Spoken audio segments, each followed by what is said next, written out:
mother, let us call her Mora, takes the lead in this story as she does in the vast majority of these tales. It is her desire that these occurrences be appropriately documented and explored before she grows old and forgets. Let's begin.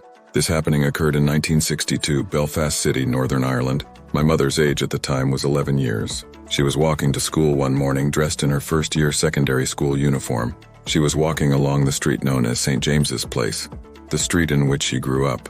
Whilst nonchalantly navigating to her school, she encountered a man she was familiar with. He was a neighbor. She vaguely recalled in her own mind that his name was Mr. Hamill, and his wife was close friends with her mother. More stimulating to her young mind was more the fact that he was a train driver. She observed his black trousers, dark cuffed blazer, and flat cap. His official appearance sported the logo NI Railways. That is the company title for Northern Ireland's rail service. When the encounter ensued, Mr. Hamill spoke to Mora. He stated the following: "Good morning, do you know if Maisie is in?" Mora noted that this was an odd question, as Maisie was his wife, and surely if anyone was to know if she was at home or not, it would have been him. Mora told him that she really didn't know. He replied, "That's grand, thanks very much." She attributed no lasting significance to this exchange and resumed her day as per usual routine. Later that day, she returned home for lunch, as was the habit at her school. Conversationally, her mother asked her did she hear about a recent death in their neighborhood. Mora responded in the negative, and her mother informed her it was Mr. Hamill, who died at 4 a.m. that morning. Mora rightfully reasoned that this could not be true, as she had met him just before 9 a.m. that morning. However, the death report was accurate. Mora's mother, being very superstitious, had her walk the 2 blocks to the priest's house and inform him of the situation. He simply advised her to pray for him. The village of Zelenoye is just another one of the thousands of nondescript tiny villages which can be found hidden away here or there in the dense evergreen forests of Siberia. Indeed, from the main road you wouldn't even know a town existed if not for the tiny, poorly maintained dirt road and handmade sign. Not much of an indication that at least a dozen or so people lived in the dense wood, but at least enough for a postal worker to know about. The town itself is not the topic of this story, though I could probably spend at least a week recounting the various local legends and superstitions that thrive in that tiny, closed society. It was about the end of January when my girlfriend's brother Alexei suggested that I might enjoy a visit to an abandoned train station. He knew I had a particular interest in urban exploration, left over from my days in California. After one of Babushka's various story nights where she would recount the local folklore, she mentioned members of the family who had worked for the local police and who had reported ghostly figures and sounds from inside closed-down depots. For decades, it was a common pastime for the imperial family to send undesirables by train, coach, or by foot into exile deep into Siberia. Many of those locations still exist, and one of them is a short way from a tiny village called Zelenoye. We were advised to pack light, though by now I was well aware of the tone of sarcasm in Russia. I expected light meant to come prepared for a sled dog race, though when I showed up at Alexei's home, I found most of the group in jeans and hoodies. It was no warmer than 1 degree centigrade. I pictured a quaint little town locked among the pines, snow hanging heavy on the branches, and children and villagers milling about preparing their wares for a farmer's market. Nope, totally wrong. The turnoff for the village quite literally is a notch in the tree line, with a dirt road meandering through. The snow was more like a dense freezing slush due to a warm rainstorm which had hit the area a couple days before, leaving massive puddles the size of our tiny Isuzu dotting our path. Alexei was quite accustomed to the conditions though, navigating those pitfalls like a New York taxi driver escaping rush hour traffic. The road was long and winding, and the insulation from the dense forest kept every sound hidden until we were practically in the middle of town. We parked next to an abandoned Soviet-era militia checkpoint shack, sort of an unofficial marker to designate the boundary of the village. The trip from the main paved road to this location took almost an hour to traverse, though it was only about 2 km in distance. Strapping on our backpacks, we made out in a seemingly random direction. There were no markers and no trails to guide us, only the experience of Alexei, our guide who had been to this spot before. The frozen soil was slippery and tended to collapse under our weight as we sloshed our way deeper into the darkness of the overgrowth. Eventually we came to a clearing, though one that was obviously man-made. A narrow trough about 20 feet wide and running in a mostly straight line. Kicking at the frozen muck on the clearing floor, Alexei managed to clear a small section of railroad track.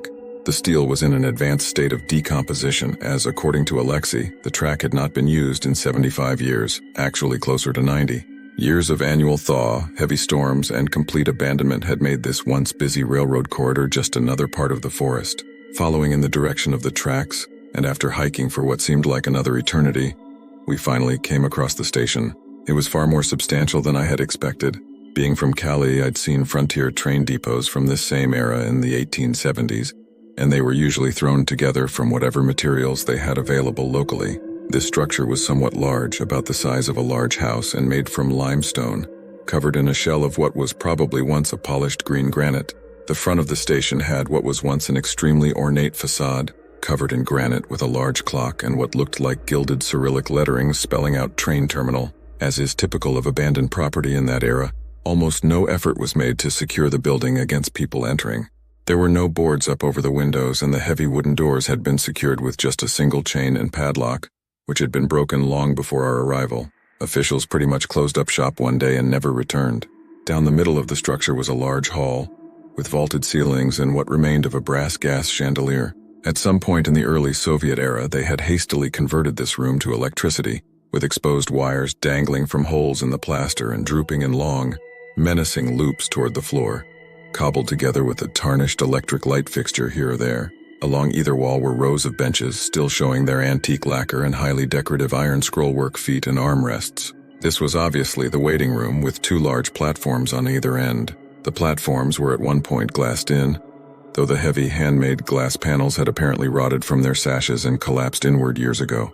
The platforms, through years of exposure to the harsh Russian elements, were sad, sunken pits with rotten planks growing small ferns and mushrooms. We didn't try to make our way out there as the flooring was dubious to begin with. At the back of the long central waiting area was the ticket booth, and a door leading to a set of spiral stairs. Taking the stairs up, we found the old station master's residence, along with storage for the station supplies, and large brass kerosene tanks which still had something in them. Also in this room we found a series of tickets and ticket stubs, the dates on them ranging from 1880 to March of 1929. Of course I wanted to keep them, but was told by the others in the group that taking things from haunted places was very bad luck. Things will follow you, they said over and over again. I, of course, was thinking, souvenir. I ended up taking their advice and left empty-handed. The upper floors, being a residence, had a lot of personal touches, framed black and white photos on the walls, brass candlesticks still sitting on the mantel of a coal fireplace. In the main room of the station master's apartment, we could hear what sounded like crying.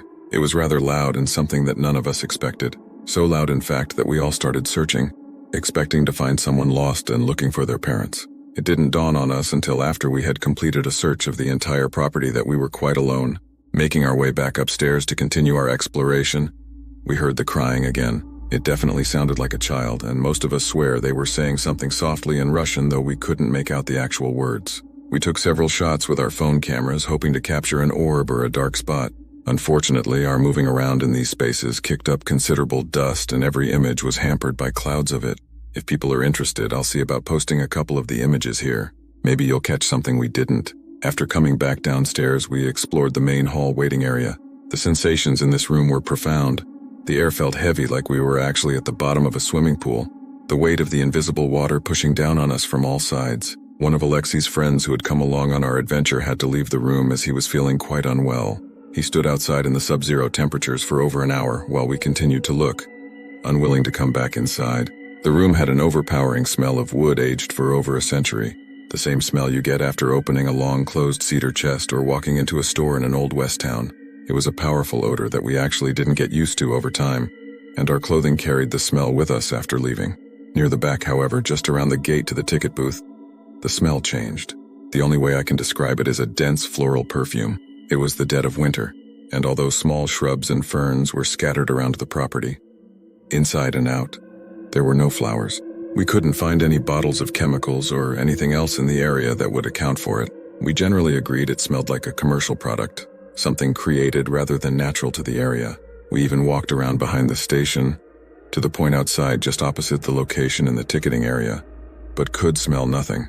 On the way back to the car, we took the long way around and passed through the village. It was different, to say the least. If any of you have ever seen the early 90s TV series Twin Peaks, imagine that show, dubbed in Russian, filmed in a village of maybe 20 people, sitting in the car, desperately trying to get feeling back in my legs as we bumped and jostled down the road back to civilization.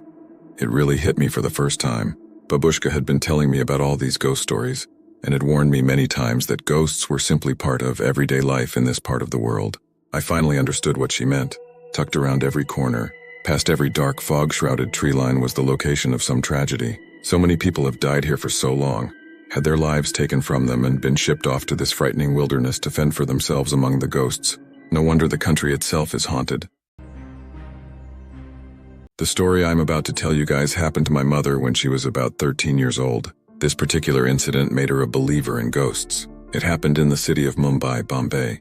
My mother had went along with 2 cousins to watch a movie in a theater in a different part of city from where she lived. The show was late night and it was 12:30 a.m. by the time it got over. They went to the local railway station. Most of the inner-city travel in Mumbai is done through local trains. Of Ambernath by 1:30 a.m. and had missed the last local train. They had to wait for 3 hours now before the train services would start again. The 3 of them decided to spend the night at the train platform itself as there was nowhere else to go. Around 2 in the morning, a strange man appeared in front of them. He was wearing the uniform of Indian naval officer. He immediately started a conversation with my mother. The officer had a daughter who was about my mother's age, and he started to tell her many stories about her childhood. He told my mother which type food his daughter eats, what fashion trends she prefers, which school she wants to get admission in for 11th grade.